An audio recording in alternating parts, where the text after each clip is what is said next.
나는 요즘 새벽마다 같은 꿈을 꾼다. 아내가 문을 열고 들어와 웃으며 말하는 꿈이다. 여보, 밥 먹어요. 그 한마디로 시작하는 평범한 하루.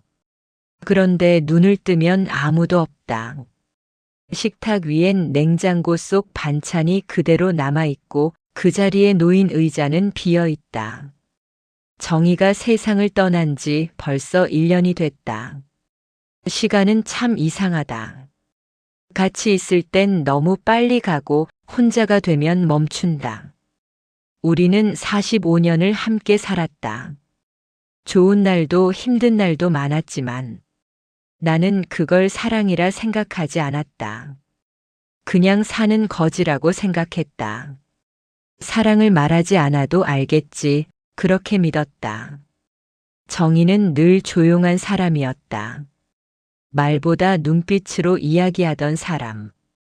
그 눈빛을 나는 너무 당연하게 받아들였다. 그날 그녀의 마지막 말이 아직도 귀에 맴돈다. 여보, 창문 좀 열어줘요. 오늘 바람이 참 좋네요. 그게 마지막이었다. 그날 밤 그녀는 다시 눈을 뜨지 못했다. 장례식은 조용했다. 친척 몇 명, 동네 사람 몇 명. 나는 눈물도 안 났다. 그저 멍했다. 45년이라는 시간이 한순간에 사라졌다는 게 실감이 나지 않았다. 며칠 뒤 정리를 하다가 서랍 속에서 작은 노트를 발견했다. 표지는 발에 있었고 펜 자국은 희미했다. 일기장이었다. 그녀가 이런 걸 썼다는 걸 단 한 번도 몰랐다. 첫 장을 펼쳤다. 2017년 3월 18일. 그날은 우리가 크게 다퉜던 날이었다. 내가 퇴직 후 술에 취해 늦게 들어왔고 정희는 그런 나를 보고 말없이 밥상을 치웠다. 그 일기에 이렇게 적혀 있었다. 오늘도 그 사람은 나를 보지 않았다. 눈을 마주치면 싸울까봐 나도 모르게 피한다. 나는 그냥 그 사람의 그림자일 뿐이다. 그 사람. 나는 그 단어를 보고 한참 멈춰 있었다. 왜 남편이 아니라 그 사람일까? 그리고 왜 그렇게 차가운 말투일까? 나는 갑자기 심장이 쿵 내려앉았다. 다음 장엔 더 이상 글이 없었다. 하지만 일기장은 두꺼웠다. 수십 장의 페이지가 남아 있었다. 나는 두려워졌다. 그 안에 내가 모르는 정의의 세상이 들어있을 것 같았다. 며칠 동안 그 일기장을 열지 못했다. 서랍 속에 넣어두고 그 앞을 지나칠 때마다 가슴이 쿵쿵거렸다. 그런데 이상하게도 나는 매일 그 서랍 앞에 서 있었다. 마치 그 안에 정의가 아직 살아있는 것처럼. 그날 새벽 결국 나는 일기장을 다시 꺼냈다. 그리고 다음 장을 펼쳤다. 그 사람은 여전히 무뚝뚝하다. 말 한마디 없는 저녁 식탁. 나는 그 침묵이 제일 무섭다. 그 문장을 읽는데 마치 내 가슴에 누군가 못을 박는 기분이었다. 나는 늘 생각했다. 가족은 말하지 않아도 통한다고. 하지만 그건 내 착각이었다. 나는 떠올렸다. 마지막으로 사랑한다는 말을 언제 했던가. 아마 결혼식 날이 마지막이었을 거다. 그 후로는 그런 말이 어색해져서 한 번도 입에 올리지 않았다. 그녀는 그런 나에게도 매일 밥을 차려줬고 내 셔츠를 다림질했고 조용히 곁에 있었다. 나는 그걸 사랑의 증거라고 착각했다. 그 사람은 내 이름을 부르지 않는다. 나도 이제 그의 눈을 피하게 된다. 그래도 이상하다. 나는 아직도 그를 사랑한다. 그날 이후 나는 매일 새벽마다 일기를 한 장씩 읽었다. 읽을 때마다 내가 얼마나 많은 걸 놓치고 살았는지 깨달았다. 나는 교사로 35년을 일했다. 아이들에게 글을 가르치며 표현이 중요하다고 늘 말했었다. 그런데 정작 내 아내에겐 한마디 말도 건네지 못했다.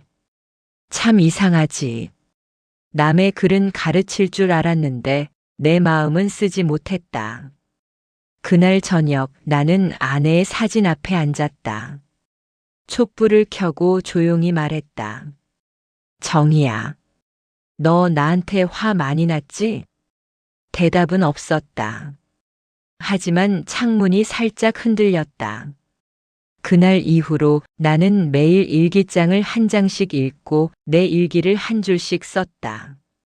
오늘 너의 일기를 읽었다. 미안하다.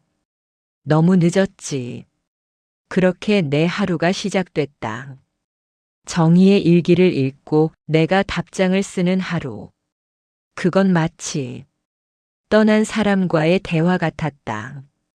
하지만 그날 나는 일기장 속에서 결코 읽고 싶지 않았던 글을 마주했다. 오늘 그 사람을 만났다. 그 사람은 여전히 따뜻했다. 그 사람은 나를 기억하고 있었다. 나는 멍해졌다. 그 사람, 또 다른 사람, 누굴 말하는 거지? 내 손이 떨렸다. 페이지를 넘기기도 무서웠다. 다음 장에는 이렇게 적혀 있었다. 그 사람은 나에게 물었다. 행복하냐고. 나는 대답하지 못했다. 대신 웃었다. 그 순간 내 머릿속이 새하얘졌다. 이건 정의가 나 말고 다른 사람을 만났다는 뜻인가? 나는 자리에서 벌떡 일어났다. 심장이 쿵쿵 뛰었다. 정희, 대체 누구야? 그 사람이 누구야? 내 목소리가 떨렸다. 사진 속 정희는 미소를 짓고 있었다. 그 미소가 왜 그토록 낯설게 느껴졌는지 모르겠다. 그날 밤 잠을 이루지 못했다. 새벽 2시 나는 다시 일기장을 펼쳤다. 다음 장에는 이렇게 적혀 있었다. 그 사람은 나에게 당신을 닮았다고 했다. 나는 숨이 멎을 것 같았다. 당신을 닮았다? 그건 무슨 뜻이지? 나는 그 사람을 볼 때마다 당신이 젊었을 때를 떠올린다. 그제야 깨달았다. 그 사람은 과거의 나였다. 정희가 쓴 일기의 그 사람은 내가 그녀에게 사랑을 주던 시절의 나였다. 지금의 내가 아닌 예전의 나. 그녀는 매일 나를 사랑했던 시절의 나를 그리워하며 살았던 거다.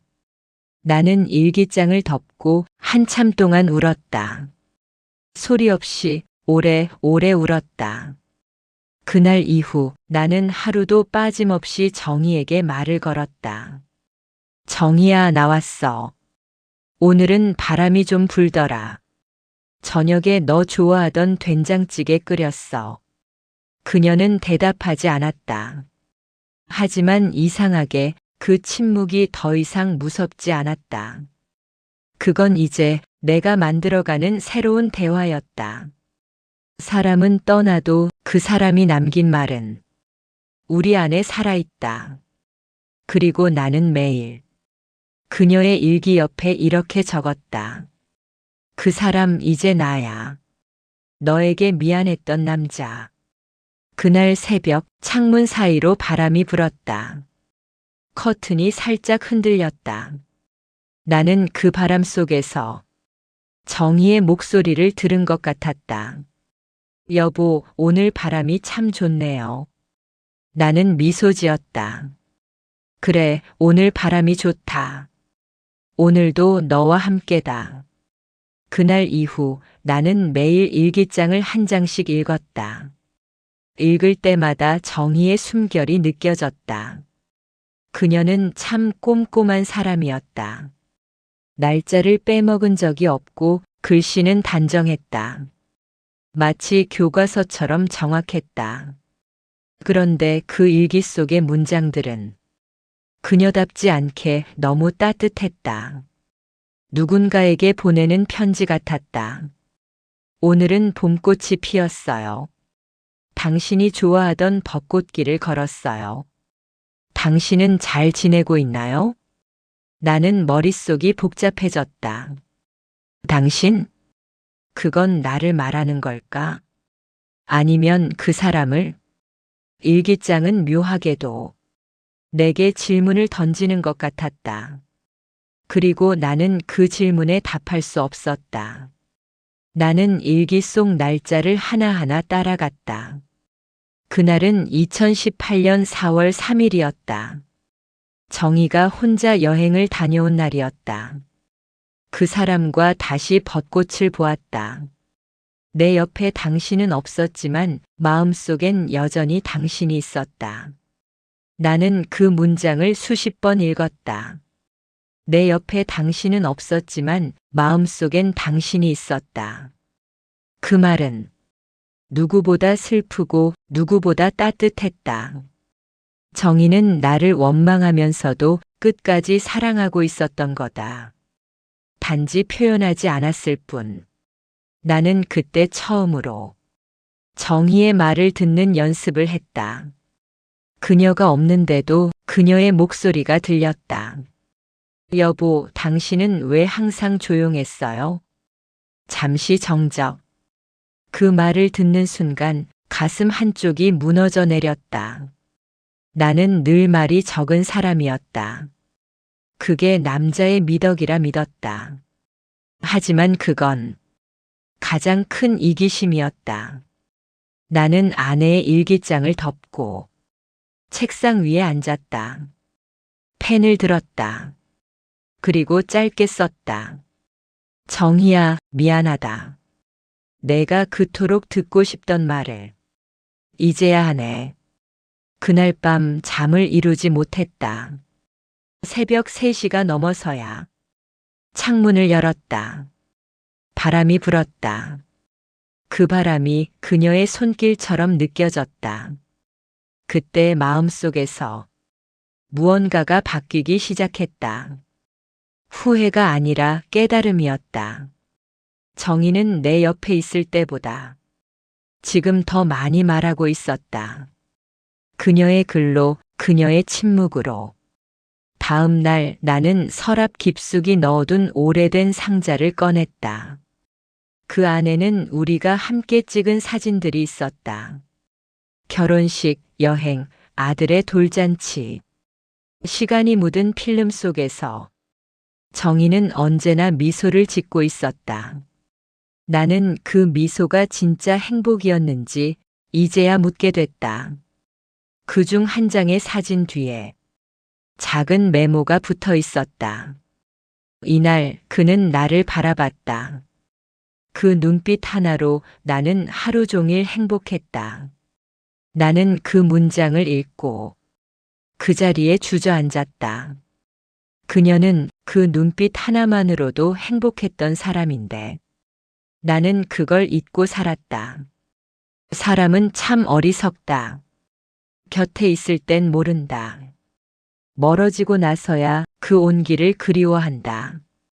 그날부터 나는 매일 아내의 일기를 읽은 뒤 그날의 날씨를 기록하기 시작했다. 맑음. 정희의 웃음이 생각났다. 비. 정희의 눈물 같았다. 그리고 나는 깨달았다. 정희의 일기 속에 그 사람은 더 이상 다른 존재가 아니었다.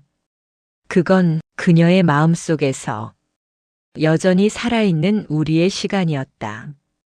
그 사람은 나에게 꽃을 줬다. 봄마다 같은 자리에 피는 꽃. 나는 그걸 매년 기다린다. 나는 그 문장을 읽으며 우리 마당의 매화나무를 떠올렸다. 그건 내가 심은 나무였다. 정희는 매년 그 앞에서 사진을 찍었다. 다음 날 나는 정희의 사진을 들고 매화나무 앞에 섰다. 꽃잎이 막 피기 시작한 봄이었다.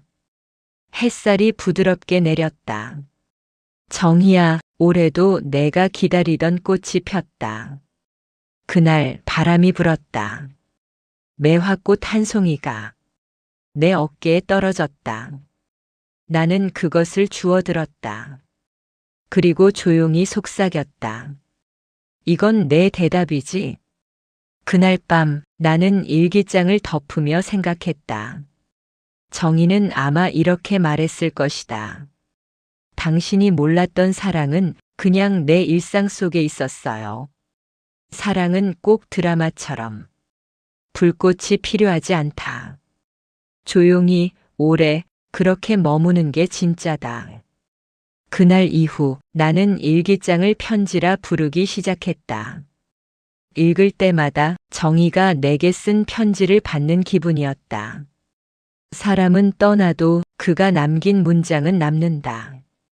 그 문장을 읽으며 나는 살아간다.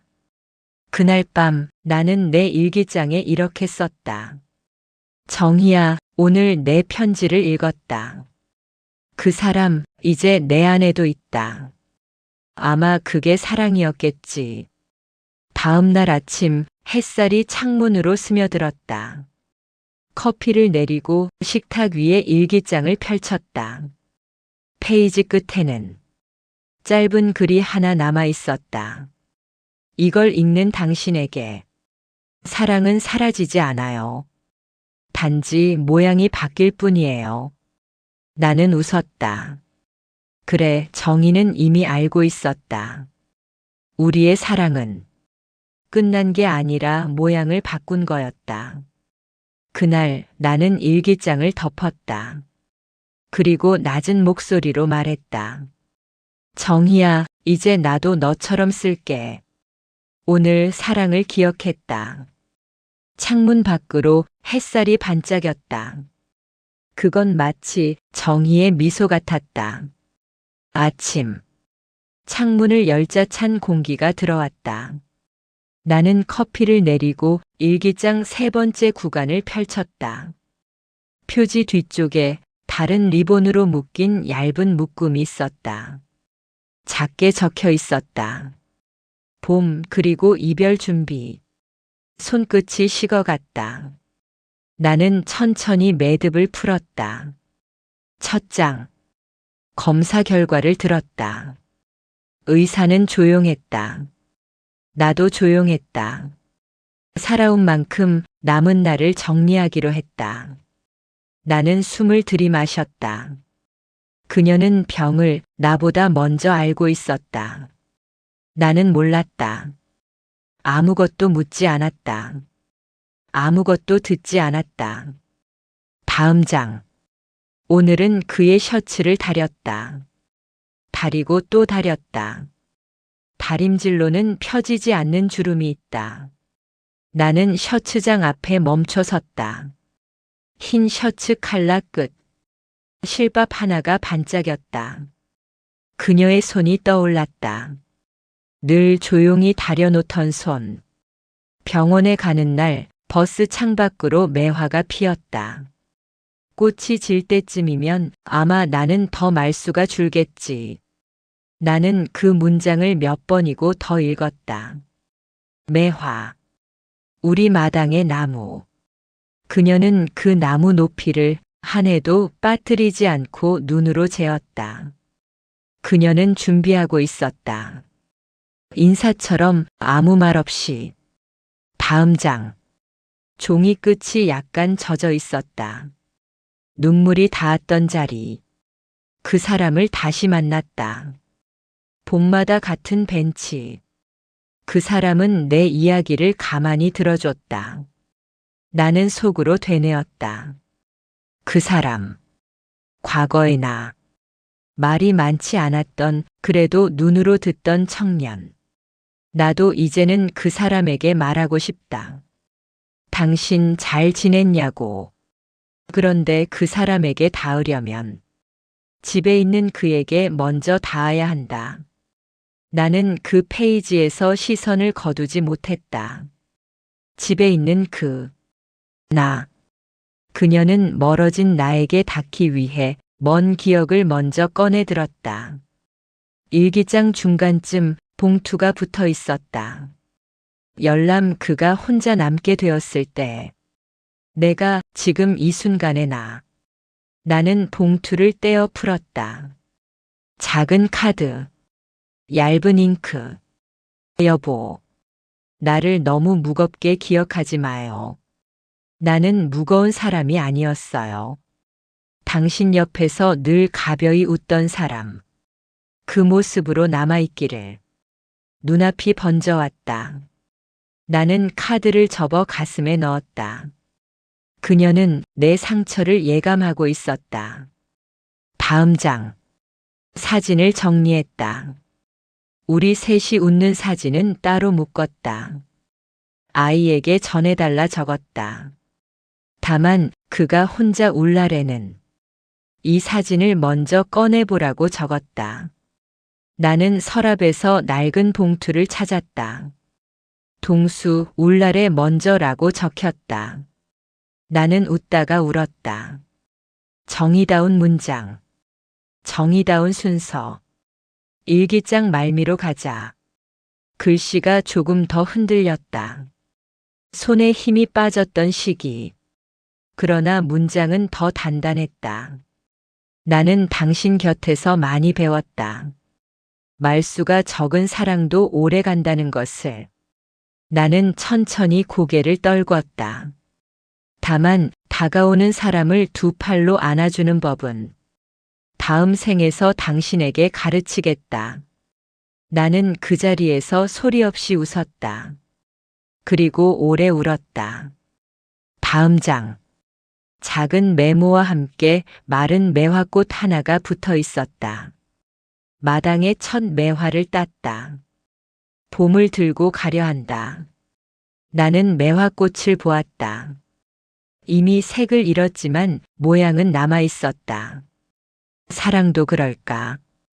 색은 옅어져도 모양은 남아있는. 이제 마지막 페이지. 연필로 적힌 글. 서둘러 적은 듯한 호흡. 그 사람은 당신이었다. 처음부터 끝까지. 나는 결국 당신에게만 사랑을 배웠다. 나는 책을 덮지 못했다. 페이지를 손끝으로 쓸며 한 글자 한 글자 만졌다. 그녀의 체온이 종이 위에 희미하게 남아있는 것만 같았다. 그때 일기장 안쪽에서 작은 녹음기가 떨어졌다. 포켓형. 스위치에 테이프 모양의 표시. 뒷면에 적혀 있었다. 봄날 음성.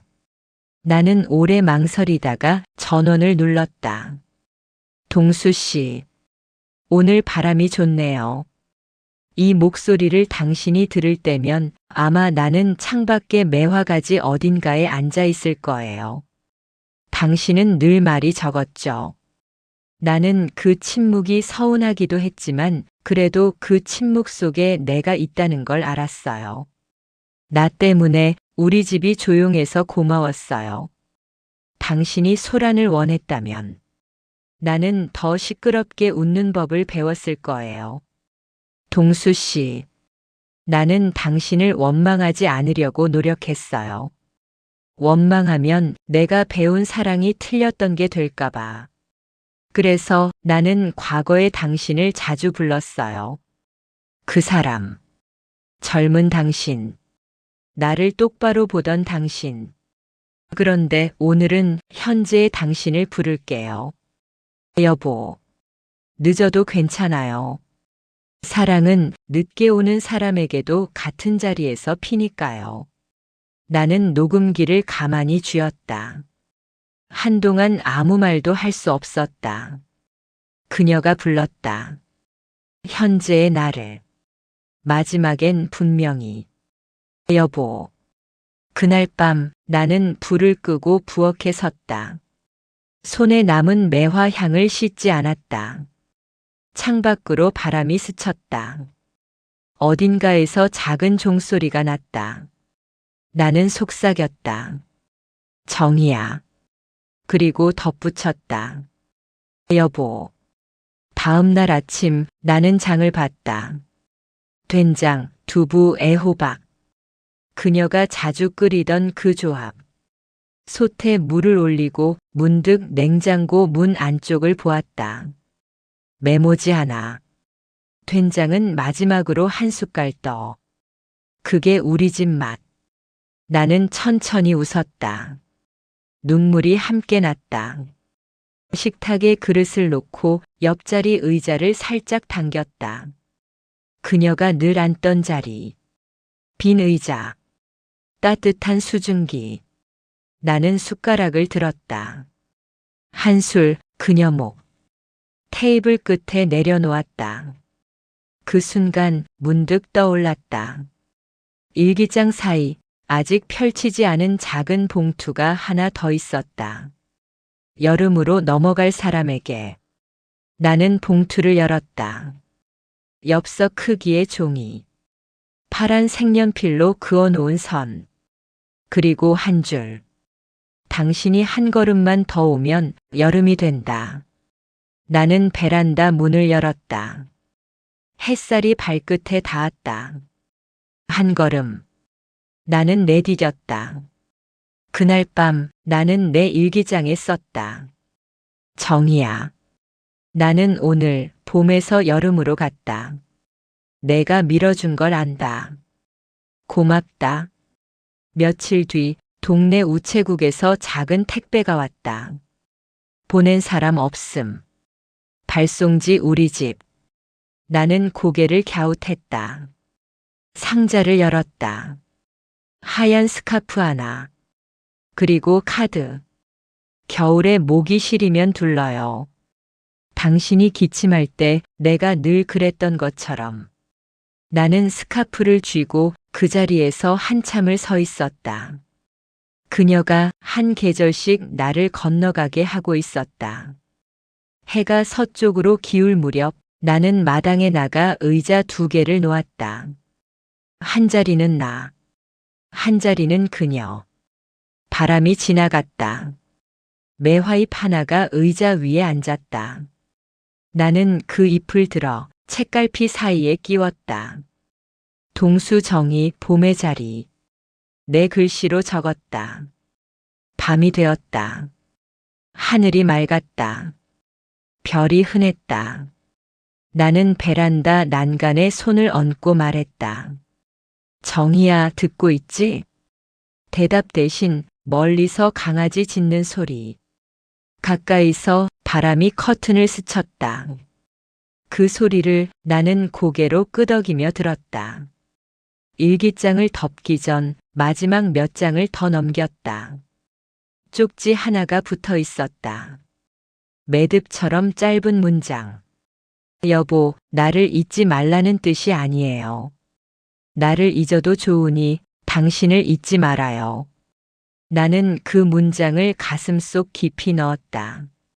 그리고 중얼거렸다. 그래. 나를 살리려 했구나. 그날의 마지막 줄. 내 사랑.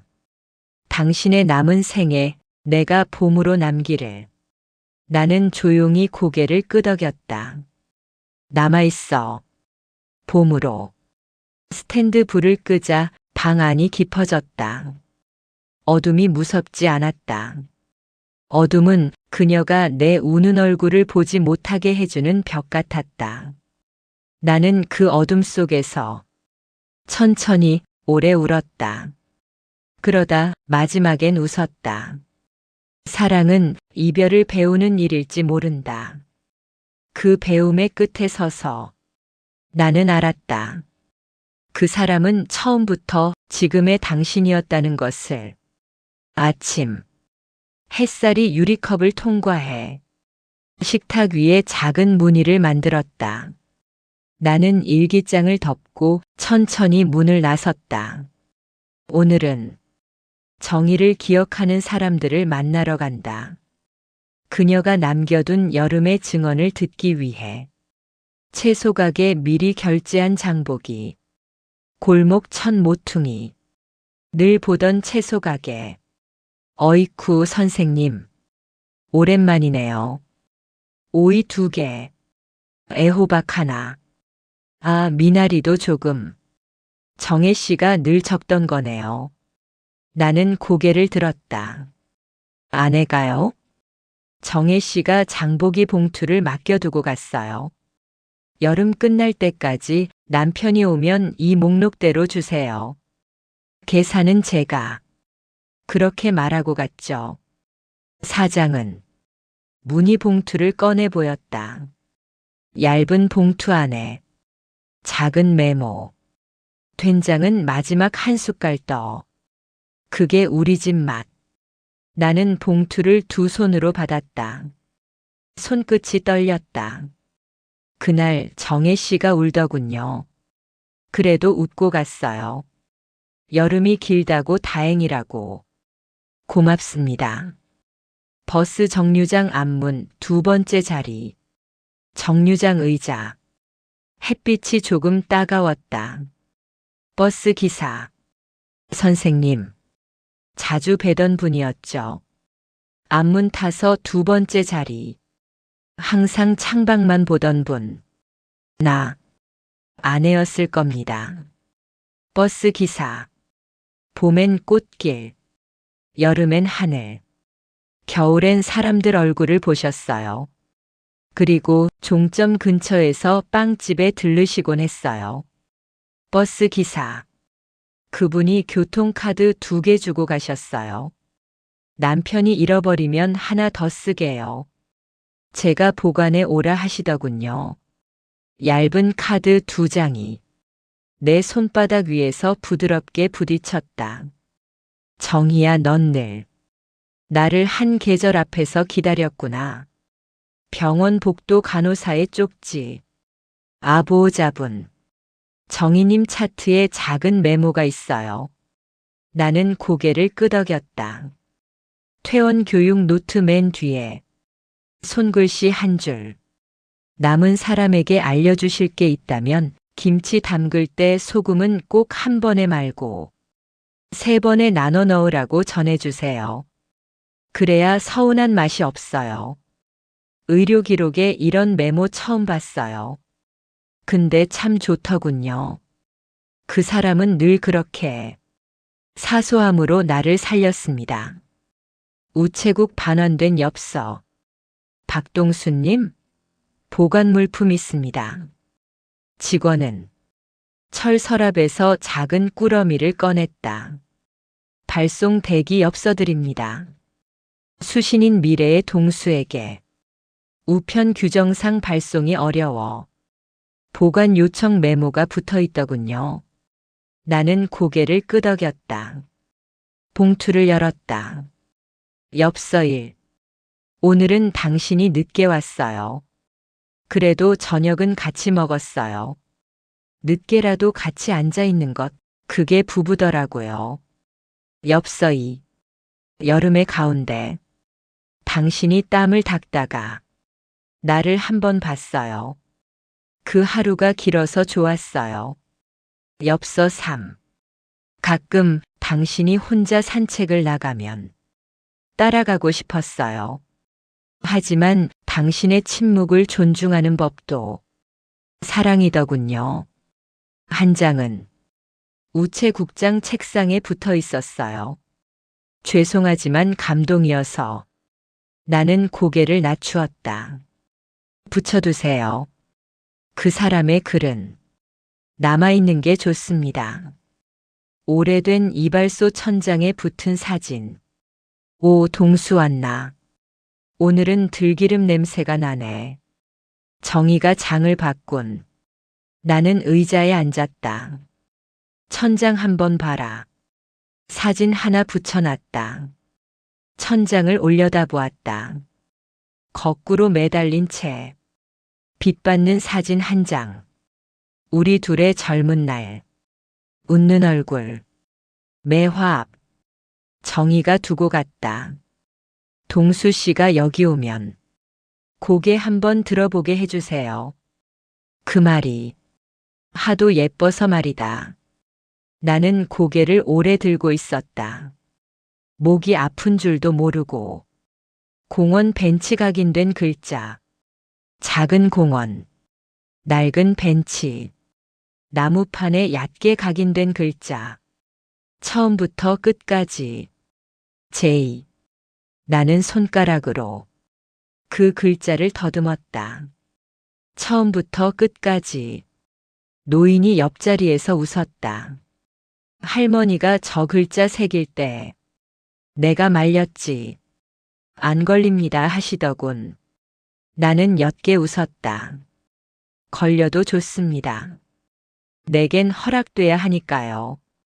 빵집 2장의 쿠폰. 선생님, 이거 쿠폰 2장. 정의 어르신이 맡기셨어요. 쿠폰에는 볼펜으로 짧게 하나는 당신이 혼자 먹을 날, 다른 하나는 누군가와 나눠 먹을 날. 나는 2장을 내려다봤다. 하나는 주머니에, 하나는 셔츠 포켓 위쪽에. 오늘은 하나만 쓰겠습니다. 나머지는 누군가와 나눌 날이 오면. 작은 성당 불어준 촛불. 기도하러 오셨나요? 네. 아내가 여기를 좋아했습니다. 수녀는 촛불 하나를 건넸다. 정혜 씨가 마지막에 이 촛불을 불어서 껐어요. 이건 남편 몫이라며 돌아가시면 다시 붙여달라고. 나는 촛불을 바라봤다. 흐릿한 그을음. 다시 성냥을 그었다. 작은 불, 작은 떨림. 나나직하게. 정이야. 불을 다시 붙인다. 내가 살아있는 동안은 꺼뜨리지 않을게. 동네 아이 몰래 찍힌 영상. 골목에서 자전거를 잡고 서 있는 초등학생. 할아버지, 할머니 영상 있어요. 영상?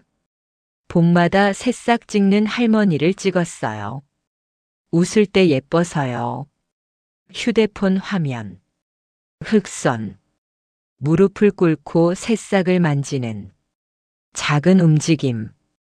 그리고 카메라를 향해 손을 흔드는 누구의 미소. 나는 화면을 오래 보았다. 저 이거 할아버지 드려도 돼요? 응. 고맙다. 아주 많이. 나의 집 여름의 끝. 편지 한 통. 저녁. 긴 하루가 저물어간다. 나는 식탁 위에 오늘 받은 것들을 펼쳐놓았다. 장보기 봉투. 교통카드 2장. 병원의 김치 비밀. 우체국 엽서 묶음. 천장 사진의 좌표. 벤치 각인. 빵 쿠폰 2장. 성당의 불씨. 아이의 영상. 내가 몰랐던 여름이 식탁 위에서 반짝였다. 그때 문틈으로 무언가 미끄러졌다. 하얀 봉투. 발신인 없음. 수취인 박동수. 나는 봉투를 열었다. 정희의 글씨. 여름의 증언은 당신을 가볍게 하려고 만든 길입니다. 무거운 사랑은 오래 못 가요. 가벼운 사랑이 오래 갑니다. 여름 끝에서 당신이 웃기를. 정희. 나는 웃었다. 아주 천천히. 오래. 작은 축제 함께 먹는 국수. 마을회관. 여름 축제. 국수 냄새. 웃음. 사람들. 동수 씨 여기 앉아요. 정희가 늘 앉던 자리. 나는 자리에 앉았다. 면발이 그릇에서 반짝였다. 정희가 미리 기부했어요. 남편이 오면 국수값은 내 몫이라고요. 그랬습니까? 젓가락을 들었다. 첫 젓가락은 옆자리 빈 의자 앞에 내려놓았다. 사람들은 아무 말도 하지 않았다. 그 침묵이 따뜻했다. 밤길 여름이 다한다. 집으로 돌아가는 길. 매미 소리 조금 줄고 바람이 달라졌다. 나는 하늘을 보았다. 별이 또렷했다. 정희야, 여름의 끝을 보자. 우리는 잘 걸어왔다. 주머니 속 단단한 것. 빵 쿠폰 한 장. 나는 발길을 돌렸다. 벤치에서의 나눔 두 사람이 되는 순간. 공원 벤치. 노트를 든 젊은 남자가 고개를 숙이고 있었다. 젊은이. 빵 좋아하나? 좋죠. 왜요? 나는 쿠폰을 내밀었다. 이건 둘이 먹는 날에 쓰라더군. 오늘이 그날 같아서. 둘. 내가 너 자신과 화해하는 날.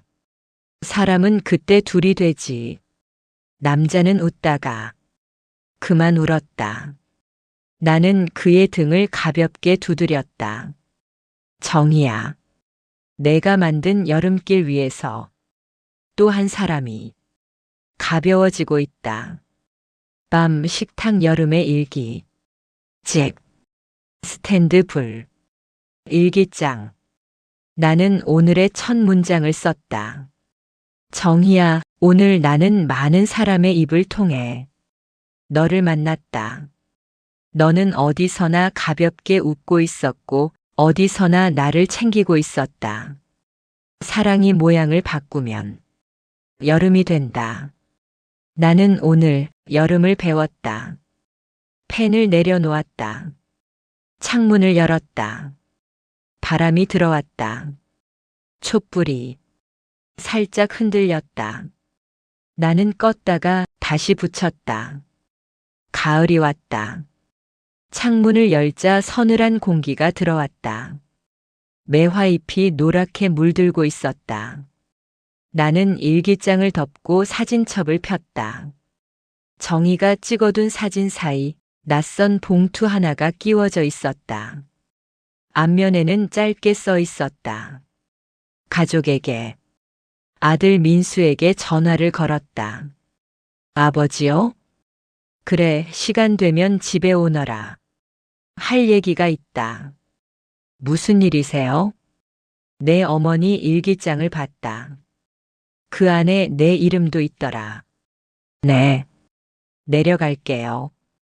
오후 문이 열렸다. 민수 그리고 며느리 수진이 들어왔다. 어색한 공기가 흘렀다. 나는 식탁 위에 봉투를 올려놓았다. 이걸 읽자. 내 어머니가 남긴 거다.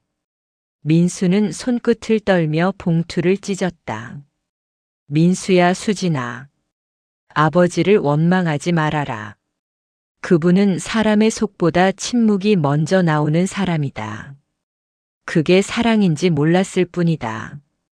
민수야, 내가 아버지와 멀어졌던 날 나는 둘의 사이에 다리를 놓고 싶었다.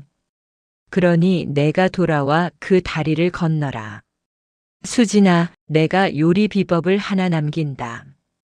된장찌개에 마지막 한 숟갈을 넣을 때 사람의 마음도 한 숟갈 섞으라. 그게 우리 집의 맛이다. 민수가 울었다. 멈춰있던 눈물이 한꺼번에 흘렀다. 엄마가 아버지를 원망하지 않았네요. 그렇다. 그 사람은 늘 나를 감췄지. 내가 모르게 나를 감췄다. 수지는 두 손으로 편지를 감쌌다. 어머니가 이걸 우리에게 남기셨네요. 나는 천천히 말했다. 너희에게 미안하다. 나는 사랑하는 법을 배우지 못한 아버지였다. 이제 배우면 돼요. 나는 그 말을 들으며 고개를 떨궜다. 이제 배우면 돼요. 그 짧은 문장이 가을 햇살처럼 따뜻했다. 저녁. 우리는 된장찌개를 끓였다. 수진이 마지막 한 숟갈을 넣으며 웃었다. 이게 어머니의 레시피죠? 그래. 그 사람의 맛이야. 식탁 위에 3개의 그릇. 그리고 한 그릇은 빈자리 앞에. 민수는 고개를 숙였다. 엄마 같이 드세요. 식사 후 우리는 마당으로 나왔다. 바람이 낙엽을 흔들었다. 아버지, 어머니 묘에 가고 싶어요. 내일 가자. 가을이 좋을 때. 산길, 바람의 풀냄새, 비탈길을 오르자 작은 묘비가 보였다. 그 앞에 매화 꽃잎이 몇 송이. 나는 작게 인사했다. 정희야, 민수 왔어. 민수는 무릎을 꿇었다. 손에 작은 봉투를 들고, 엄마, 나 결혼할 때 썼던 편지 다시 썼어요. 그땐 못 읽어드렸는데 이제 읽을게요. 그는 편지를 펴고 읽었다. 엄마, 나는 당신이 우리 가족의 심장이었다는 걸 이제야 압니다. 당신의 조용한 손끝으로 우린 살았습니다. 이제 그 온기를 아버지에게 옮기겠습니다. 나는 그 말을 듣고 조용히 눈을 감았다. 정희야, 들었지? 이게 내가 기대던 소리야. 우리 아들이 드디어 돌아왔다. 바람이 불었다. 묘비 앞에 낙엽 몇 장이 움직였다. 마치 누군가의 손짓처럼. 나는 그 위에 손을 얹었다. 그래, 이제 괜찮아. 저녁길. 하늘은 금빛. 민수가 운전대를 잡고 있었다. 수진이 조용히 물었다. 아버님, 오늘은 어떠셨어요? 나는 잠시 생각하다가 웃었다. 조용했어. 가을은 조용해야 좋지. 민수는 백미러를 통해 나를 봤다. 아버지, 그 표정, 엄마 같아요. 집에 도착하자 하늘에 별이 밝았다. 나는 일기장을 폈다. 오늘의 기록을 썼다. 오늘 우리는 가족으로 다시 앉았다. 된장 한 숟갈의 온기가 세 사람을 묶었다. 그리고 한 사람은 하늘에서 웃었다. 나는 펜을 놓았다. 바람이 커튼을 스쳤다. 창밖에 은은한 별빛. 정희야, 오늘은 가족이 내 자리를 채웠다. 이제 걱정하지 마. 가을은 이제 따뜻하다. 겨울이 왔다. 유리창이 하얗다. 숨을 내쉬면 유리 위에 구름이 생긴다. 나는 손가락으로 적었다. 정희. 그리고 그 옆에 더 적었다. 여보. 거실 한가운데 상자를 놓았다. 옷장 문을 열었다. 스웨터, 목도리, 작은 브로치. 나는 한 벌씩 꺼내 손바닥으로 쓸었다. 이건 겨울 내내 목을 따뜻하게 해줬지. 이건 기념일에 내가 몰래 사준 거고. 웃다가 울었다. 그러다 조용히 접었다. 상자 뚜껑 안쪽에 적었다. 살림으로 남겨둘 것, 나눌 것. 물건이 추억에서 살림으로 옮겨 앉았다. 그렇게 겨울은 우리 집을 새롭게 정리했다. 문을 두드렸다. 옆집 할머니가 나왔다. 이 목도리 하얀 스카프. 겨울에 목이 시리면 둘러요. 그 사람이 늘 그러랬습니다. 할머니는 조심스럽게 받았다. 고맙소. 목이 아니라 마음이 따뜻하네요. 문이 닫히고 골목에 바람이 스쳤다. 스카프 끝이 살짝 흔들렸다. 식탁 모서리가 조금 벌어졌다. 작은 나사 드라이버. 나는 천천히 조였다. 정희야, 여기 삐걱거리던데. 고쳤다. 의자를 끌었다. 소리가 달라졌다. 낮고 단단한 소리. 삶은 소리를 고치는 일일지도 모른다.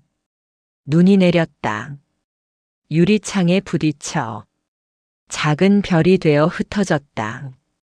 나는 커튼을 조금 걷고 의자 2개를 창가로 옮겼다.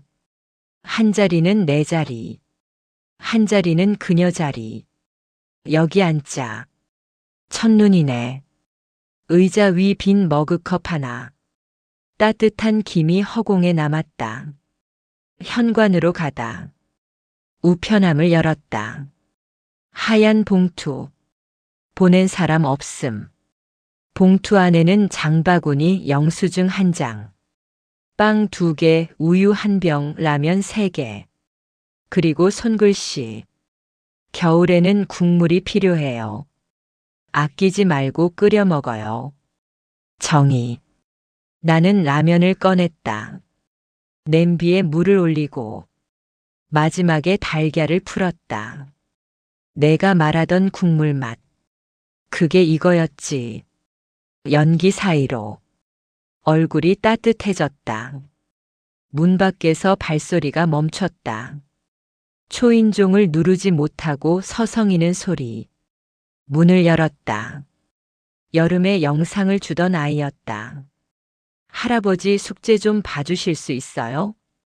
나는 웃었다. 들어오너라. 라면 먹었니?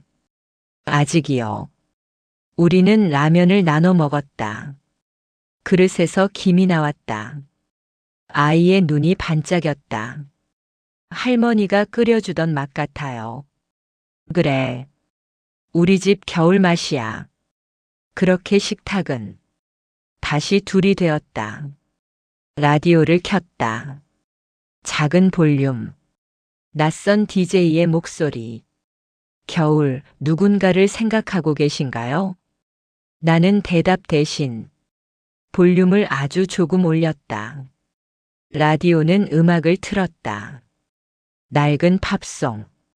가사를 알지 못해도 뜻을 알 수 있는 곡. 음악은 번역이 필요 없는 편지다. 서랍에 작은 바늘이 있었다.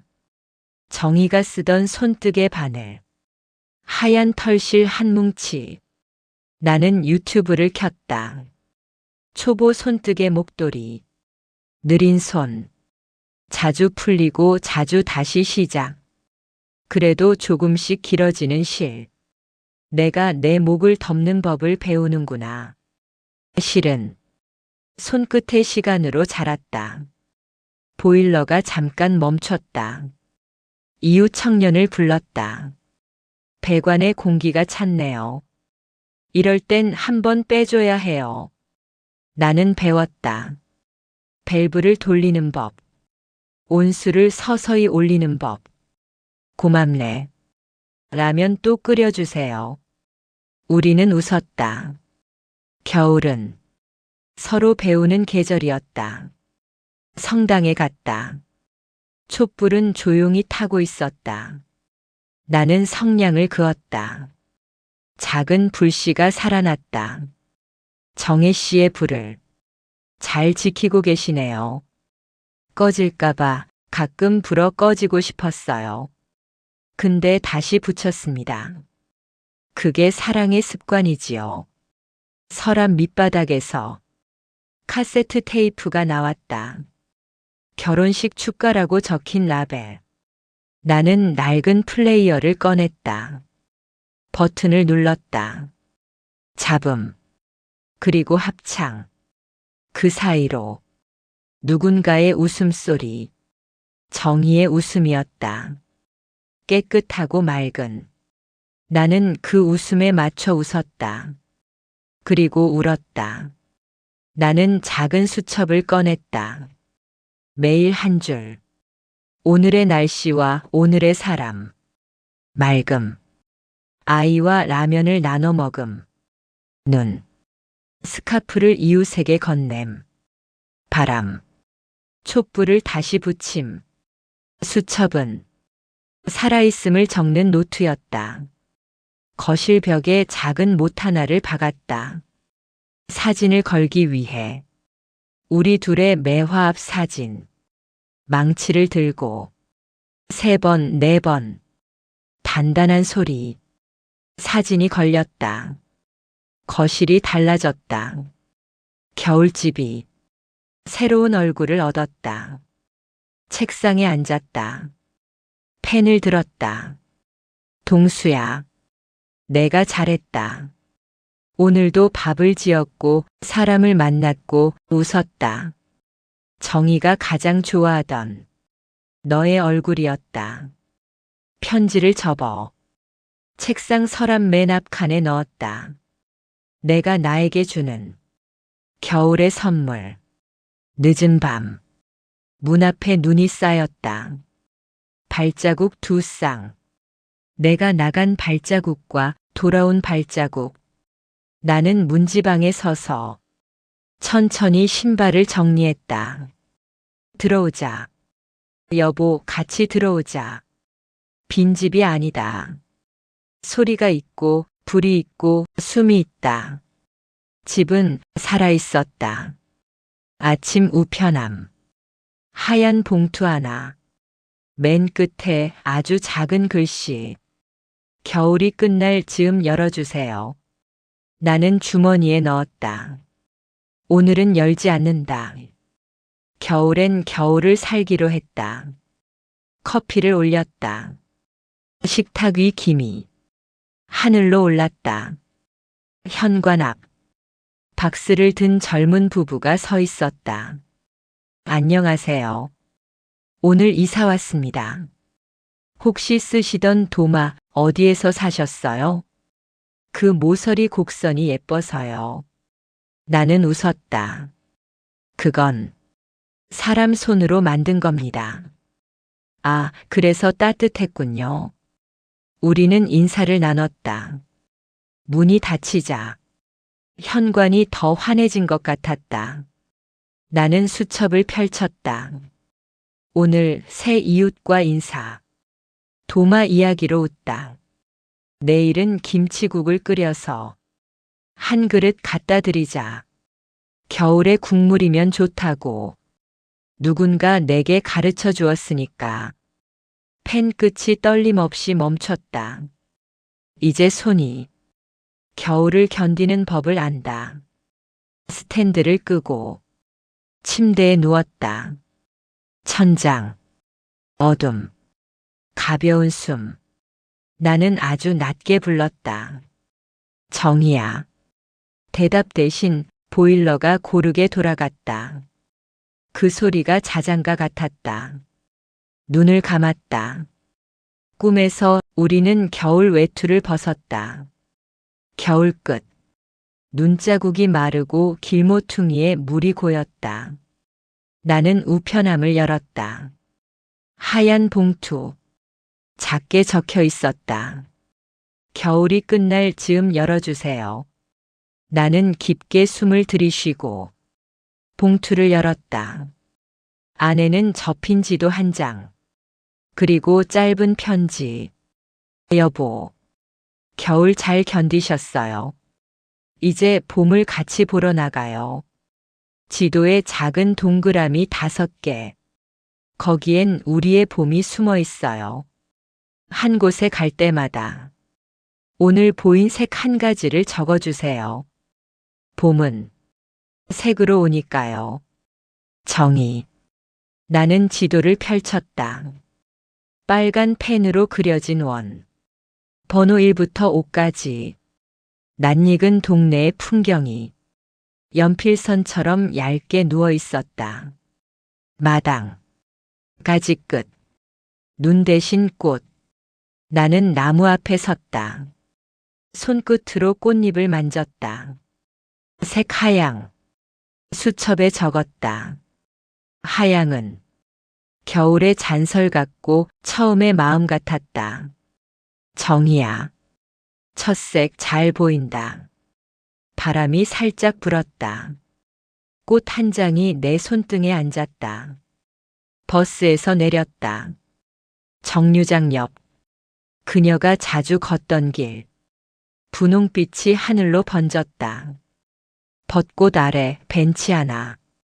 나는 앉아 손바닥을 무릎 위에 올려두었다. 색 분홍. 수첩에 적었다. 분홍은 말 대신 건네는 미소 같았다. 아주 조용한 대화. 버스가 지나갔다. 나는 천천히 고개를 들어 꽃비를 맞았다. 도랑 소리. 물 위로 새잎이 비쳤다. 할머니 둘이 빨래를 헹구며 웃었다. 나는 다리 난간에 팔꿈치를 올렸다. 향기가 났다. 젖은 흙, 새풀, 햇살, 생연두. 수첩에 적었다. 연두는 막 시작한 문장 같았다. 첫 음절, 첫 호흡. 할머니가 물었다. 찾으시는 분 있어요? 나는 웃었다. 네. 보물요. 둘 다 웃었다. 성당 앞. 낮은 종소리.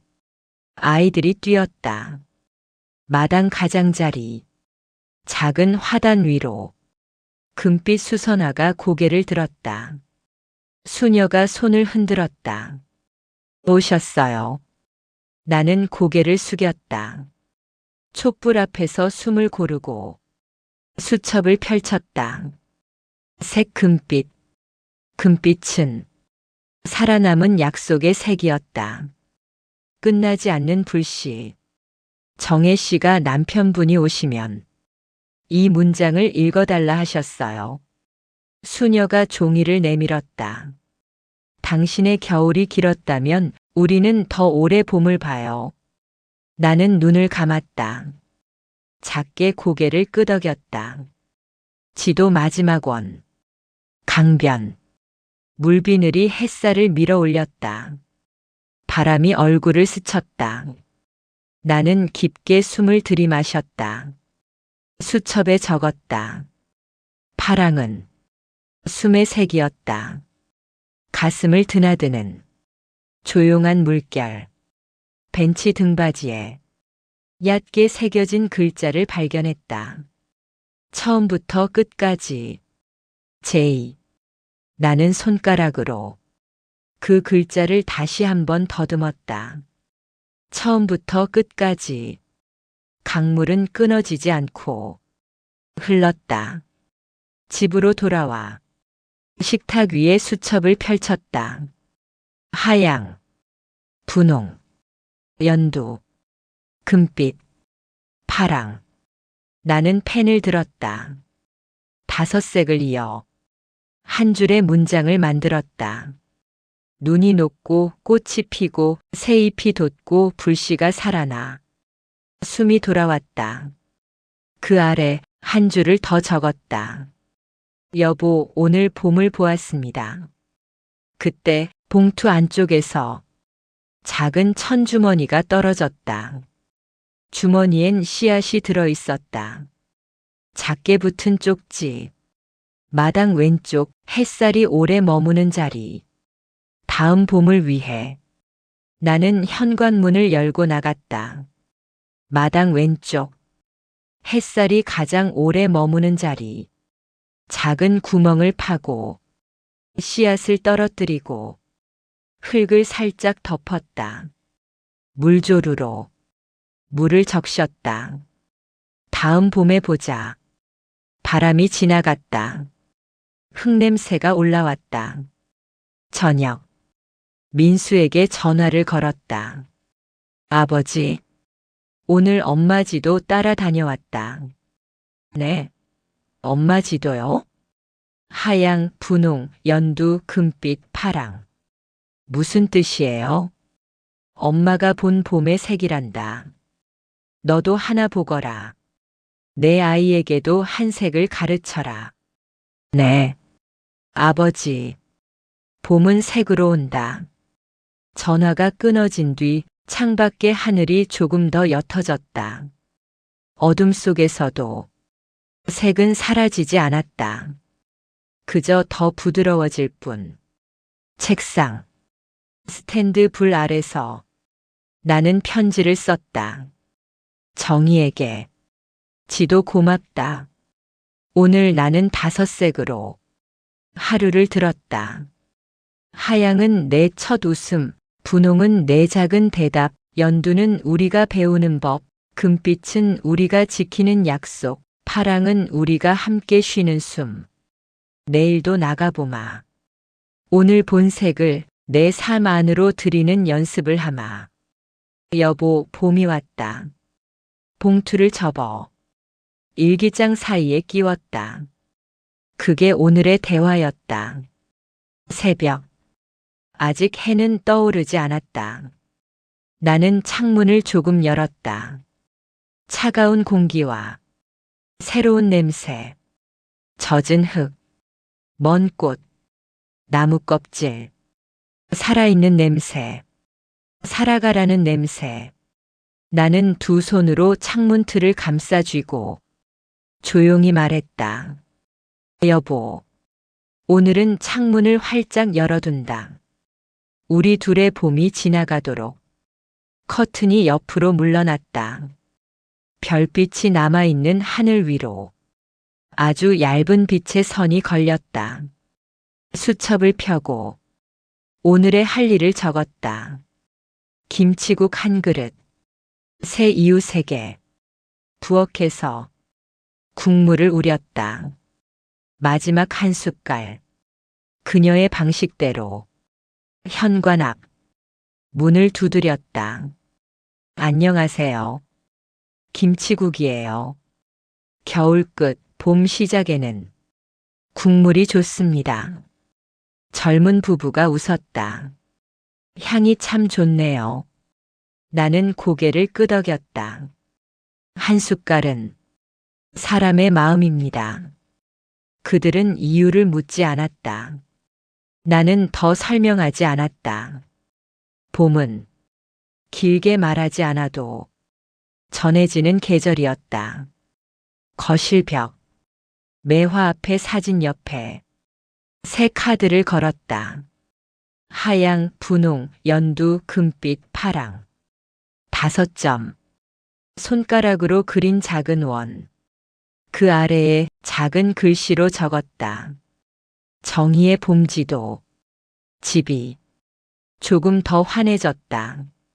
조용했지만 비어있지 않았다. 해가 기울었다. 마당의 흙이 살짝 마르고 있었다. 나는 물조르를 기울였다. 오늘은 물 조금. 바람이 내 숨을 도울 거야.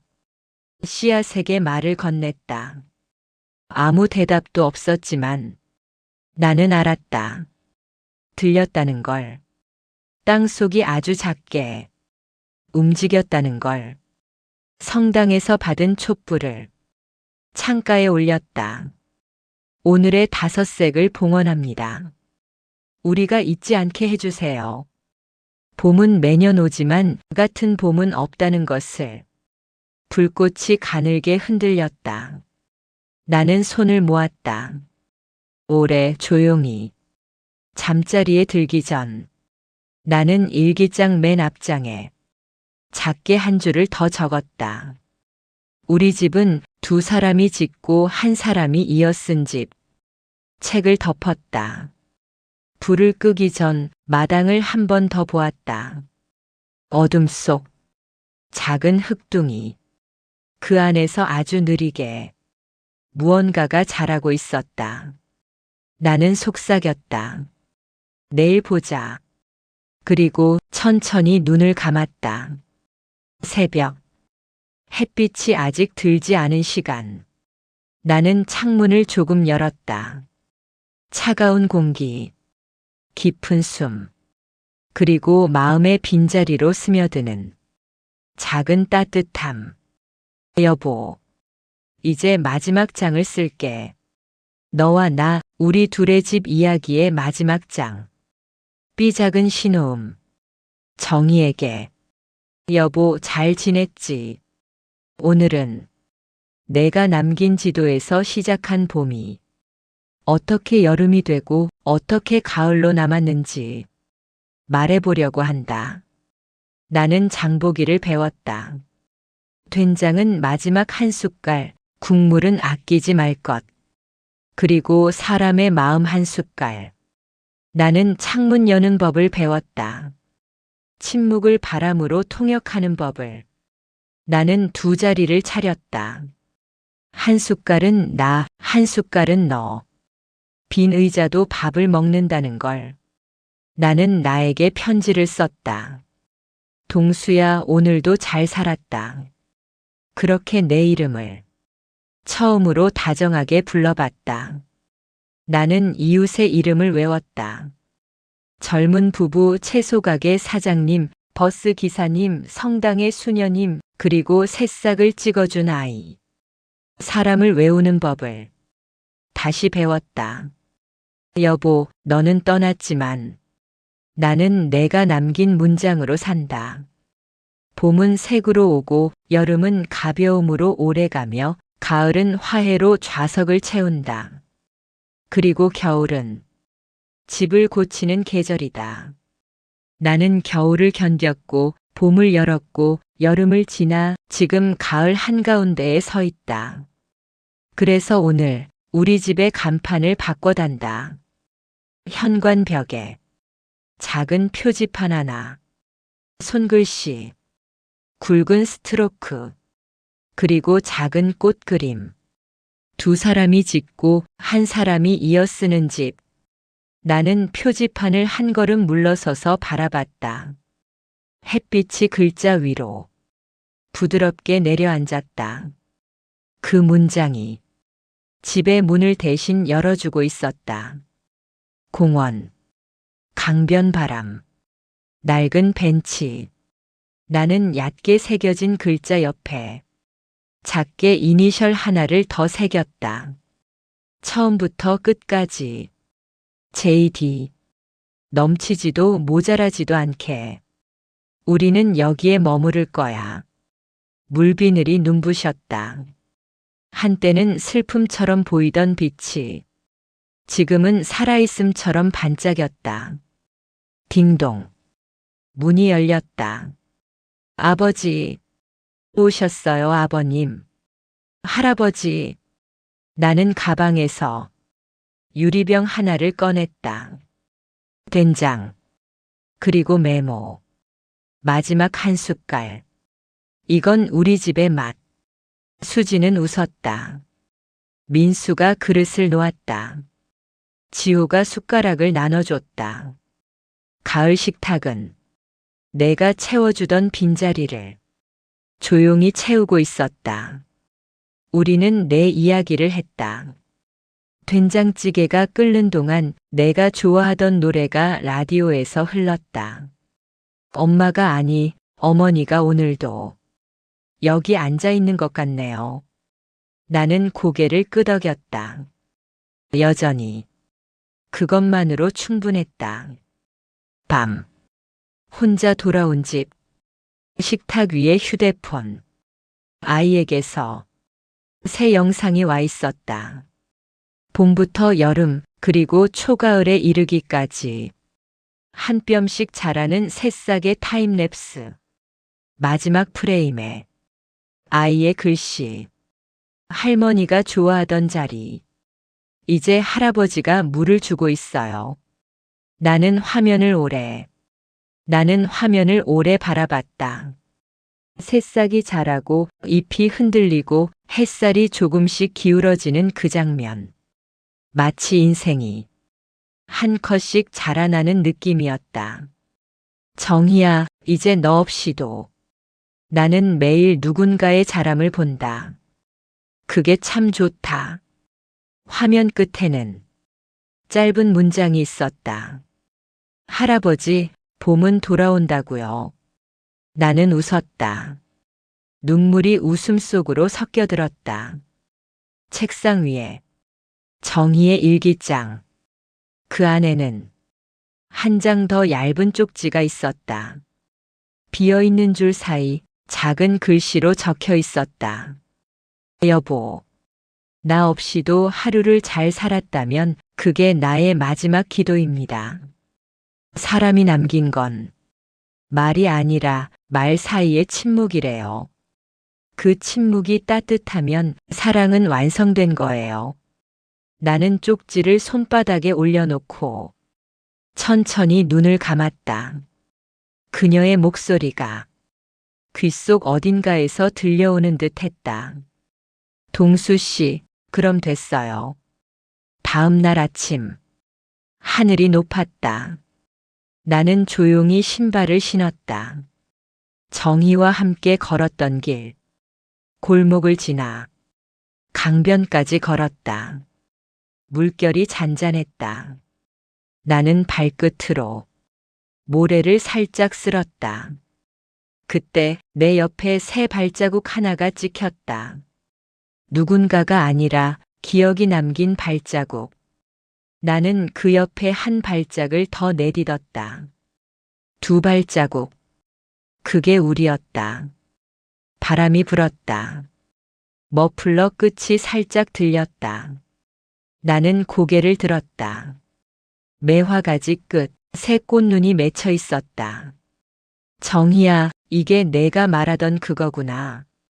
겨울을 견디면 봄이 온다. 나는 손을 내밀어 바람을 잡았다. 그 순간 바람이 대답처럼 불었다. 마치 누군가 내 이름을 불러주는 듯 했다. 문을 열었다. 따뜻한 공기가 나를 맞았다. 식탁 위에는 어제 남은 국물, 그리고 반 접힌 수첩. 그 안에 오늘의 기록을 남겼다. 봄의 냄새, 아이의 웃음, 정희의 침묵. 하루가 지나고 사랑이 남았다. 라디오를 켰다. 익숙한 여성 목소리. DJ가 말했다. 오늘의 마지막 사연입니다.